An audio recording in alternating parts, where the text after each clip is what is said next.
La dernière fois que je suis venu, je vous ai fait une petite promesse.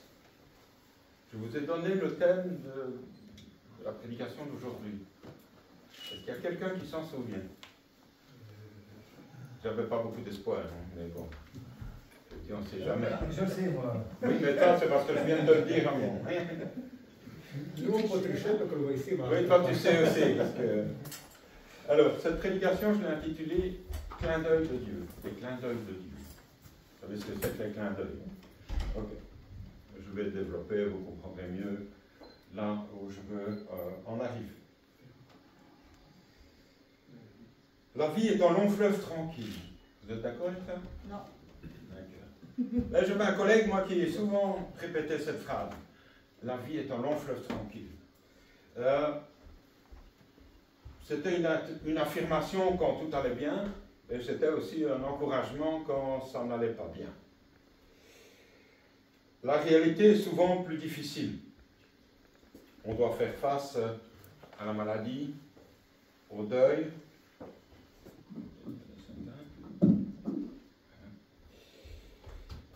aux problèmes financiers, problèmes familiaux, problèmes professionnels, voilà, on peut rajouter encore à la liste.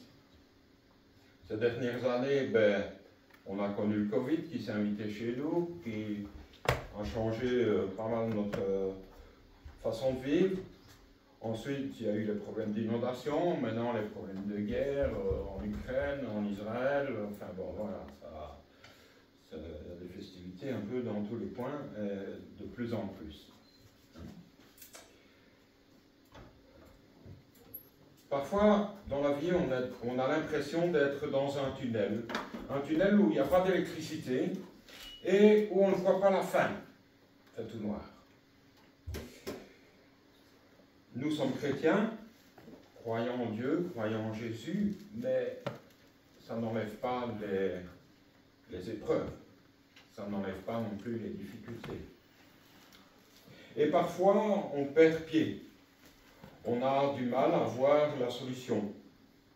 On prie, mais on a l'impression que Dieu n'entend pas, qu'il est indifférent, il ne répond pas. Et pourtant, Dieu est à l'œuvre. Mais il y a des moments dans la vie où on a difficile de s'en apercevoir. Et la prédication qui suit a été générée à un moment qui a été très difficile pour moi, 2017, 2018 et une partie de 2019, professionnellement, et puis ça a rejailli aussi dans la famille, etc. Des problèmes, voilà, que je ne vais pas m'étendre là-dessus, mais j'avais un peu cette impression d'être dans un tunnel où il n'y avait pas la lumière au bout. Et bon, la seule chose qu'on a à faire dans ces moments-là, c'est s'accrocher à la foi. Dans ces moments où tout semble aller au naufrage, il faut rester accroché à notre Seigneur. Il faut prier, lire la parole, garder confiance, même si les apparences sont trompeuses, quoi qu'il arrive. Et à cette parole de Jésus qui dit « Ayez foi en Dieu, ayez foi ». Et un jour, Dieu vous fait un clin d'œil. Ça peut être un événement, un texte, une pensée, une rencontre, une parole. C'est une façon pour Dieu de nous dire, regarde, je suis bien là. Tu as l'impression que je ne suis pas là, mais je suis là. Dieu nous fait un clin d'œil pour nous encourager.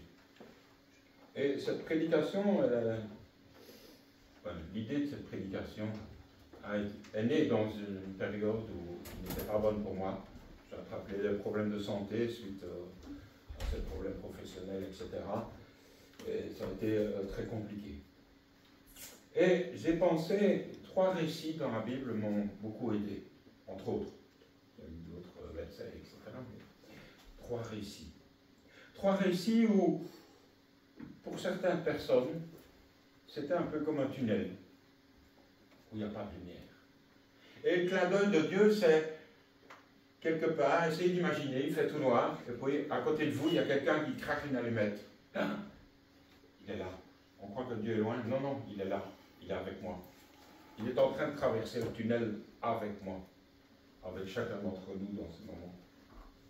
Et le premier exemple, c'est l'exemple de Jésus. Lors de ce qu'on appelle la passion, donc la fin un peu avant la crucifixion, quand on regarde la situation, Jésus a été trahi par Judas, un de ses disciples. Jésus est condamné par les Juifs. Jésus est condamné par les Romains, bien que les Romains, plusieurs fois dans le texte biblique, nous disent qu'il est innocent, mais on condamne quand même. Trahi par Pierre, un peu le bras droit de Jésus, physiquement maltraité, abandonné, parce que où sont tous les gens que Jésus a guéris? On ne sait pas. Les disciples ont disparu. Seuls Jean et quelques femmes sont près de la croix. Jésus crucifié comme un malfaiteur, insulté dans sa dignité, rejeté de tous. Même Dieu semble absent. Le sort de l'humanité sur ses épaules. Pourtant, Jésus est là en sacrifice pour l'humanité et pour chacun d'entre nous. Tout est noir. Difficile d'être dans pire situation. Et pourtant, bien sûr, Dieu est bien là, mais il doit laisser faire. Mais Dieu va faire un clin d'œil à Jésus. Et c'est le texte suivant, c'est un épisode que vous connaissez. Je n'ai pas de... Ah, merci. On trouve ce récit dans l'évangile de Luc. C'est le moment de la crucifixion, il est sur la croix, il y a un malfaiteur de chaque côté, un vrai malfaiteur de chaque côté. Et il y a une discussion qui s'engage, et puis il y en a un qui répond à l'autre. Mais l'autre le reprenait et disait, ne crains-tu pas Dieu, toi qui subis la même condamnation? Pour nous, c'est justice, car nous recevons ce qu'ont mérité nos crimes. Mais celui-ci, parlant de Jésus, n'a rien fait de mal. Et il dit à Jésus, souviens-toi de moi quand tu viendras dans ton règne. Un des malfaiteurs fait à Jésus une déclaration de foi. Il y a là sur une croix, alors que tout semble être dans un état catastrophique, il y a là, sur la croix, à côté de Jésus, un homme qui se convertit. Il y a au milieu de toute cette hostilité une conversion. Un clin d'œil de Dieu pour dire à Jésus que sa mission est importante. Et que même si c'est pour en sauver qu'un, ça valait la peine. C'est ce que moi, en tout cas, j'interprète comme un clin d'œil de Dieu à Jésus. Un encouragement dans ce moment difficile. Dieu est bien là et il agit même sur la croix. Jésus pourra dire cette parole à cet homme, je te le dis en vérité aujourd'hui, tu seras avec moi dans le paradis. Un deuxième exemple. On a vu notre Seigneur, alors je vais prendre un dans l'Ancien Testament et un dans le Nouveau, comme ça c'est équilibré. Dans l'Ancien Testament, un épisode avec Élie. Tout le monde connaît Élie. Élie, c'est un prophète de Dieu. Il vient d'obtenir une grande victoire. Vous vous souvenez, le mont Carmel. C'est souvent l'école du sabbat qu'on raconte aux enfants et aux jeunes. Le mont Carmel, où Dieu s'est manifesté très fortement contre Baal, contre tous les prophètes de Baal. Et après la défaite de Baal, sans doute Élie espérait que le peuple et le roi ou la reine, Jézabel, allaient se changer de direction et revenir vers Dieu. Malheureusement, ça ne s'est pas produit comme ça. Jézabel va vouloir mettre Élie à mort. On est bien loin de la repentance qui aurait dû suivre cet événement. Et c'est lui le prophète du vrai Dieu qui doit prendre la fuite. Il est écrit dans 1 Roi 19, Élie, voyant cela, donc les menaces qu'il subissait, se leva et s'en alla pour sauver sa vie. Il arriva à Beersheba, qui appartient à Juda, et il y laissa son serviteur. Élie doit sauver sa vie, il s'enfuit, il part. Il a peur pour sa vie. Et après avoir laissé son serviteur, il va faire une journée de marche pour aller au désert. Pas tout de suite. Si tu veux. On y arrive. Hein. Il va faire une journée de marche au désert. Et je peux imaginer, sans trop me tromper, que Élie, il a dû penser à beaucoup de choses pendant cette marche au désert. Et vous savez que le désert dans la Bible, c'est souvent un moment où on est un peu à part pour une rencontre, peut-être, avec Dieu. C'est ce qui va se produire. Jésus va aller au désert, Paul lui-même va aller au désert, et d'autres personnages. Oui. Un moment d'être un peu à l'écart. Et après une journée de marche, Élie, c'est bien la preuve d'ailleurs qu'il a beaucoup réfléchi. Il est arrivé à une conclusion très simple. Et on va lire le texte. Pour lui, donc pour Élie, il alla dans le désert où, après une journée de marche, il s'assit sous un genêt et demanda la mort, en disant « C'est assez. Maintenant, Éternel, prends mon âme, car je ne suis pas meilleur que mes pères. » C'est assez. C'est trop. Il a cogité pendant son voyage. Et il est arrivé à la conclusion que tout compte fait, c'était assez. Ça devait s'arrêter. Ça devait s'arrêter. Pour lui, Élie, il a l'impression que tout ce qui a été fait n'en servait à rien. Et remarquez le paradoxe entre Élie, il s'enfuit pour sauver sa vie, et après une journée tout seul, à partir du moment où il a laissé son serviteur, il arrive à la même conclusion. Tout compte fait, c'est mieux que ça s'arrête. Élie se couche et il s'endort. Il attend. Voilà, il va se laisser aller. Moment de confusion.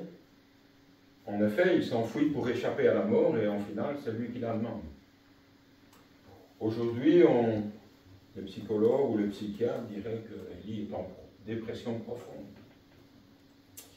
Il ne sait plus où il en est et ne voit qu'une solution. Pas mort. Et c'est vrai. Oubliez que Dieu a des projets pour Élie, comme il en a pour chacun d'entre nous. Dieu va faire un premier clin d'œil à Élie. Et c'est le verset suivant. Donc Élie se coucha et s'endormit sous un genêt. Voici un ange le toucha et lui dit, lève-toi et mange. Oh, on le dit comme ça, je pense. Mais il faut se mettre dans le contexte. Élie, il est profondément découragé. Il n'en peut plus. Et là, un ange vient et le touche. Il ne le secoue pas. Il ne dit pas, Élie, t'es prophète de Dieu, il faut y aller, mais non. Non, il le touche. Un clin d'œil de Dieu. Il le touche, il lui apporte à manger, il l'invite à se lever, à manger, et pas n'importe quoi. Il regarda, il y avait à son chevet un gâteau cuit sur des pierres chauffées et une cruche d'eau. Il mangea et but. Oui. C'est du bon. Quitte à attendre la mort, autant que ça soit le ventre bien rempli. Et remarquez que là, il ne s'est pas levé. Il s'est un petit peu relevé, mais c'est tout. Et il a mangé, il se recouche.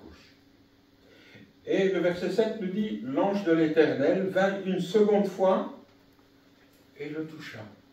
Une deuxième fois. Et il dit, Vous savez, quand vous voulez réveiller quelqu'un délicatement, vous ne lui donnez pas un coup de pied derrière, hein? Vous ne le secouez pas, vous dites, réveille-toi.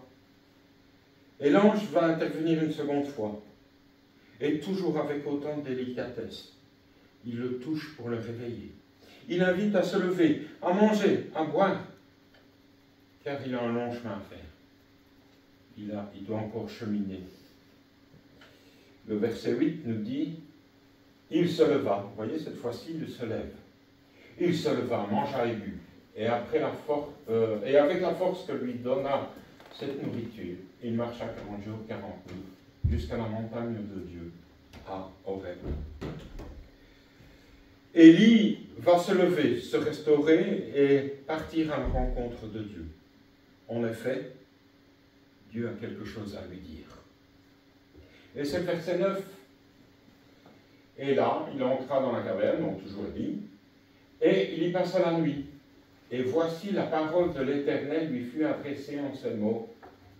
Que fais-tu ici, Élie? Arrivé à destination, Dieu l'interroge sur ce qui se passe dans la tête d'Élie. Dieu sait très bien pourquoi il est là. Hein? Mais il veut que ce soit Élie qui vide son cœur. Et Élie va livrer le fond de sa pensée. Et c'est le verset 10. Il répondit, j'ai déployé mon zèle pour l'Éternel, le Dieu des armées, car les enfants d'Israël ont abandonné ton alliance. Ils ont renversé tes autels et ils ont tué par l'épée tes prophètes. Je suis resté moi seul et ils cherchent à m'ôter la vie. Le fond du problème, il est là. Élie a été zélé pour travailler pour son Dieu. Parce qu'il fallait quand même oser. Le mont Carmel, il fallait oser. Il fallait du courage. Pour le prophète de Dieu, tout seul, face à tout le monde. Il a été zélé. Mais le peuple a été rebelle. Car ils ont rejeté l'alliance. Ils ont rejeté les prophètes. Et il est resté lui seul. C'est son sentiment. Son sentiment, c'est « je suis resté tout seul ». Et on cherche même à me tuer. Dieu va répondre à cela. Mais là, Élie a vraiment sorti ce qu'il avait dans les tripes. Le fond de sa pensée. Cette impression que tout ce qu'il a fait n'a servi à rien. Que ça ne sert pas à grand-chose. Et Dieu va parler avec Élie. Il va lui montrer que Dieu est là avec lui. Que Dieu n'est pas forcément, vous connaissez la suite, hein, devant la caverne, etc., mais je vais passer tout ça, que Dieu n'est pas forcément dans le bruit, mais aussi dans le silence. Il faut parfois faire silence dans nos vies pour entendre Dieu parler. Dieu va rappeler aussi à Élie que oui, il a été fidèle, mais contrairement à ce qu'il pense, il y en a encore beaucoup qui sont fidèles. Il y en a encore 7000. Élie va reprendre courage. Et on connaît la suite du récit. Il va passer son manteau. Je vous ai fait un jour une prédication sur les relais. Il a passé le relais à Élisée parce que Dieu avait un autre projet pour Élie. Oui, Élie a été dans le tunnel. Noir. Mais il a reçu les clins d'œil de la part de Dieu. Qui l'ont encouragé, qui l'ont remis debout et qui l'ont aidé à partir. Un autre récit dans le Nouveau Testament. Et ce récit concerne les disciples. Vous savez qu'après la crucifixion de Jésus, Jésus est apparu 2 fois à ses disciples. Mais voilà, les disciples sont perdus. Il faut imaginer, ils ont vécu 3 ans et demi, quasiment 24 heures sur 24 avec Jésus. Ils ont mangé avec lui, ils ont dormi avec lui, ils ont entendu ses enseignements, ils ont vu ses miracles, enfin voilà, ils ont vécu avec lui. Et je peux imaginer qu'ils ont ri aussi avec lui, qu'ils ont... voilà, tout ce qu'il peut faire, tout ce qu'on peut trouver dans notre vie. Mais là, les disciples sont perdus. Jésus n'est plus là. Il fait une apparition, puis disparaît. On sent que les disciples ne savent pas quoi faire. D'un côté, ils sont contents parce que Jésus est vivant. D'un autre côté, ils sont tristes parce que Jésus n'est plus là physiquement avec eux. Il y a un vide qui va fortement influencer leur morale. Que faire? Pierre est au moins à ce moment-là avec 6 autres disciples. Et ils sont perdus. Dans Jean chapitre 21, vous trouvez ce récit. Après cela, Jésus se montra encore aux disciples sur les bords de la mer de Tibériade. Et voici de quelle manière il se montra. Simon-Pierre, Thomas, appelé Didyme, Nathanaël de Cana, en Galilée, les fils de Zébédée et 2 autres disciples de Jésus étaient ensemble. Ils restent ensemble. Ils restent ensemble. Et alors Pierre va décider. C'est le verset suivant. Simon-Pierre leur dit, je vais pêcher. Et ils lui dirent, nous allons aussi avec toi. Parfois, quand on est perdu, on est plus rassuré de reprendre notre ancienne activité. Le pire, c'est ce qu'il va faire. Il va faire ce qu'il savait bien faire. Pêcher. Il va reprendre une activité qu'il connaît bien, il va à la pêche. Et remarquez que il y a une petite différence par rapport au comportement de Pierre avant la crucifixion de Jésus. C'est qu'ici, il décide pour lui, pas pour les autres, pour lui. Il y a déjà un changement qui s'est opéré. Il va décider pour lui. Mais comme les autres, ils sont un peu dans le même état que Pierre, ils sont aussi un peu perdus, un peu beaucoup, ils disent on va avec toi. Pas tous, c'est des pêcheurs, la plupart étaient des pêcheurs. Mais... Voilà, ils vont prendre l'activité. Et le verset suivant nous dit, ils sortirent et montèrent dans une barque, et cette nuit-là, ils ne prirent rien. Ils pêchent toute la nuit, et ils ne prennent rien. Même ce que les disciples, l'activité qu'ils faisaient avant, ne fonctionne plus. Ça ne porte plus de fruits.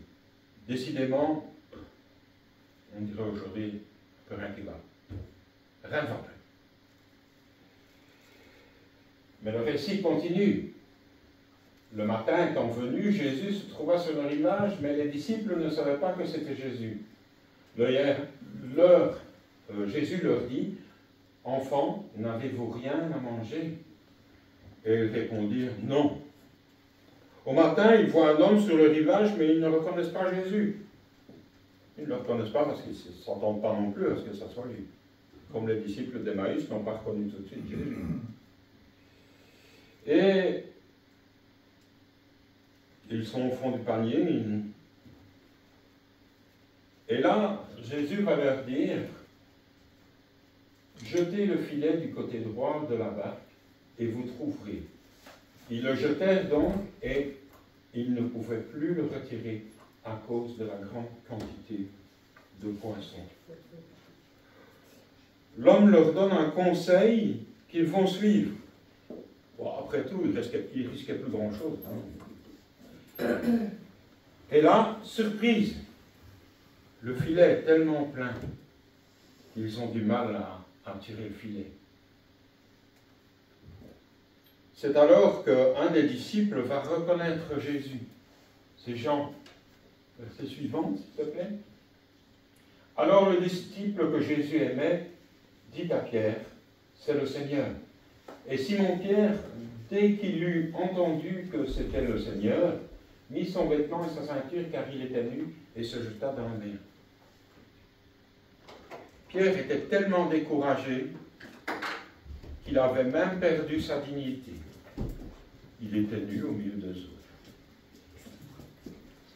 Souvent signe que ça n'allait pas. Et le premier réflexe, c'est qu'il va vite se rhabiller. Présentable devant Jésus. Et la suite du texte nous raconte, au verset 8, les autres disciples vinrent avec la barque, tirant le filet plein de poissons, car ils n'étaient éloignés de terre que d'environ 200 coudées. Lorsqu'ils furent descendus à terre, ils virent là des charbons allumés, du poisson dessus et du pain. Arrivés à terre, qu'est-ce qu'ils constatent? Jésus a préparé le petit déjeuner. C'est ça que ça veut dire. Jésus les invite à partager un moment ensemble. Le petit déjeuner est prêt. Et malgré qu'il y a déjà du poisson prêt, Jésus leur dit au verset 10, « Apportez des poissons que vous venez de prendre. » C'est-à-dire, Jésus les invite à un moment de partage.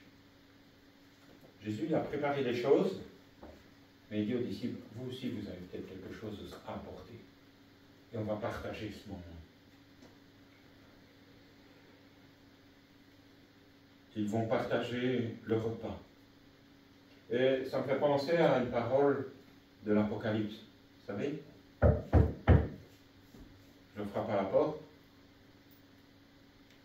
C'est tout?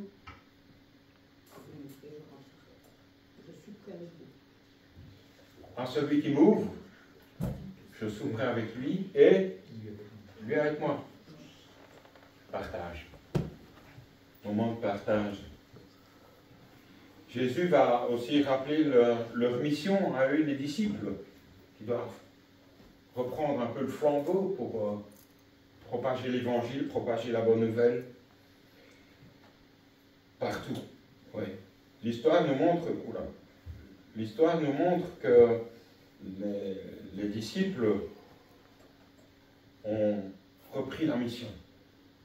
Et là, on retrouve dans le livre des Actes les voyages missionnaires, les grands discours, etc. Il y a beaucoup de choses qui vont repartir, sous l'influence aussi, bien entendu, du Saint-Esprit. Ouais. Voilà 3 exemples parmi d'autres, mais j'aurais pu parler aussi d'Étienne. Au moment de mourir, Dieu va lui faire un clin d'œil, non? Étienne va avoir une vision. Il va voir le ciel ouvert.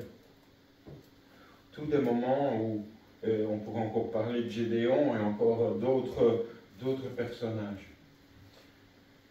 J'aimerais vous afficher une pensée. Elle ne sort pas de la Bible, mais je pense qu'il y a pas mal de bon sens.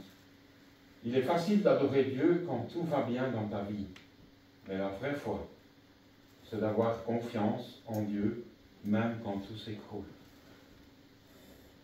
La vraie foi, c'est de garder notre confiance en Dieu, même quand il semble que tout marche de travers. Des moments dans la vie où il semble que c'est désespéré, on a du mal à voir la solution, on a beau prier, même parfois à plusieurs, pas d'horizon. Et pourtant, il faut persévérer, quels que soient les événements. Et là, bien souvent, au moment où on ne s'y attend plus, Dieu nous fait un clin d'œil, un ou plusieurs, pour nous encourager, pour nous aider à redresser la tête, pour nous encourager, pour traverser l'épreuve. C'est Dieu qui nous dit, je suis avec toi. Même si toi, tu as l'impression que je suis très très loin, moi je suis près de toi. Reprendre la route avec lui. Appelé à continuer le chemin avec lui et vers lui. Dieu nous dit, je suis là. Même si notre impression est différente. Prends courage. Persévère, il faut continuer. Et je vous ai dit que cette prédication est arrivée, m'a été inspirée, enfin, voilà. J'y ai pensé en tout cas, dans un moment où j'étais dans un tunnel. Et pas de lumière. Clin d'œil. Et ces histoires ont été des clins d'œil pour moi. Je peux vous dire qu'au courant de 2019, la situation a grandement changé. La situation s'est arrangée, je ne veux pas vous expliquer ma vie, mais voilà. la situation a beaucoup changé et pour moi, j'ai considéré ça comme un miracle, un grand miracle dans ma vie. Mais à l'époque où j'ai écrit ça, je ne connaissais pas la fin de mon histoire à ce moment-là. Ce qui me fait dire aussi que avec le Seigneur, tout est possible. Tout est possible. Même si humainement, ça nous semble difficile ou impossible, pour Dieu, rien n'est impossible. Il a des solutions que nous, on n'a pas, toujours. Il a des solutions pour nous, encore au XXIe siècle. Oui, il y a parfois des moments dans la vie, et j'imagine que pour chacun d'entre nous, il y a eu des moments où on avait l'impression d'être dans ce fameux tunnel, tout noir. Des moments où on a eu du mal à voir une solution. Et Jésus nous dit, ayez foi en Dieu, croyez en Dieu, croyez en moi. La parole de Dieu est là aussi pour nous encourager. J'ai pris 2 textes, mais il y en a beaucoup, parce que dans ces moments très difficiles que j'ai vécu, 2017-18 et la moitié de 2019, je m'étais fabriqué, j'avais repris tous des textes, je m'étais fait des feuilles avec tous des textes encourageants, etc. Ça m'a beaucoup aidé à m'accrocher. Et un de ces textes était Ésaïe 40, 29. Il donne de la force à celui qui est fatigué et il multiplie les ressources de celui qui est à bout. Dans Matthieu, parole célèbre, « Venez à moi, vous tous qui êtes fatigués et chargés, et je vous donnerai du repos. » Toutes des paroles, et il y en a plein dans la Bible, des paroles qui sont là pour nous encourager. Nous dire, si tu as des moments où ça ne va pas, tiens bon, parce que moi je suis avec toi, et il va y avoir une solution. Le problème, c'est qu'on voudrait qu'elle arrive vite, la solution. Et souvent, comme nous, on désire. Ça ne se passe pas toujours comme ça. Il faut parfois être patient. Mais Dieu a toujours des solutions. Vous savez, quand il y a eu le tsunami en l'an 2000, tsunami Sri Lanka, notamment en Inde, il y a eu beaucoup de reportages.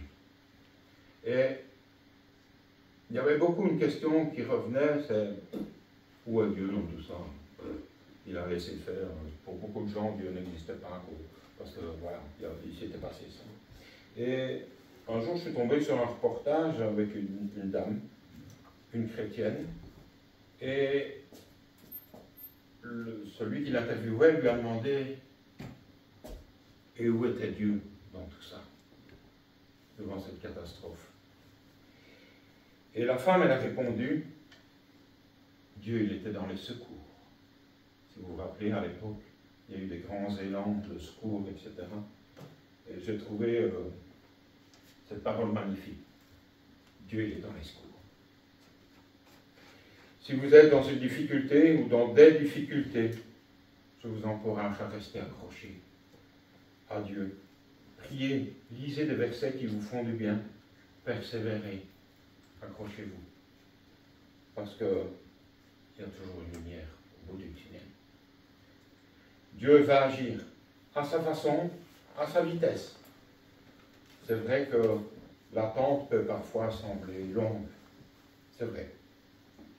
Je vous invite à une autre pensée. Dieu est pour toi, même lorsque tout semble être contre toi. Continue de prier et de lui faire confiance. Cette saison passera. Que le Seigneur soit remercié pour ses attentions, qu'il nous rende plus attentifs à ce qu'il fait pour nous. Que nous puissions toujours nous en remettre à lui. Que le Seigneur vous bénisse. Amen. Père Céleste, nous voulons te remercier de ce moment béni que nous passons ensemble dans ta maison, à l'écoute de ta parole. Et nous voulons te remercier aussi d'avoir mis tous ces exemples dans ta parole, qui sont là pour nous encourager aussi. Oui, Seigneur, tu sais que parfois il y a des moments où l'on est dans le tunnel, où on ne voit pas toujours la solution, où on ne sait plus trop quoi faire. Mais tu nous invites à toujours garder dans notre cœur que tu es là avec nous, Amen. que tu traverses l'épreuve avec nous. Amen. Même si parfois on a l'impression que tu es loin, toi tu es tout près. Amen. Merci pour ces encouragements que tu as mis dans ta parole, ces encouragements que tu mets dans notre cœur. Amen. Et je te remercie pour toute l'aide que tu m'as apportée et que tu apportes à toutes les personnes qui sont dans la difficulté, dans l'épreuve. Amen. Oui, Seigneur, que nous puissions aussi être participants à l'encouragement aussi Amen. vers ces personnes qui vivent des difficultés. On ne connaît pas toujours ces difficultés, mais nous pouvons toujours encourager ces personnes à se tourner vers toi et à ne jamais lâcher la main que tu nous tends. Amen. Bénis cette petite communauté de la Louvière, bénis les personnes, les familles qui y sont représentées, Seigneur. Amen. Et qu'elles puissent garder dans leur cœur que tu es là avec nous tous les jours, Amen. afin de nous accompagner dans notre parcours de chrétien. Amen. Merci pour tout ce que tu fais pour chacun d'entre nous. Pardonne nos péchés. Nous, Seigneur, travaille nos cœurs, travaille nos esprits à pouvoir toujours être plus proche de toi. Amen. Merci pour ce sabbat que tu nous offres. Amen. C'est en Jésus que je te demande toutes ces grâces. Amen. Amen.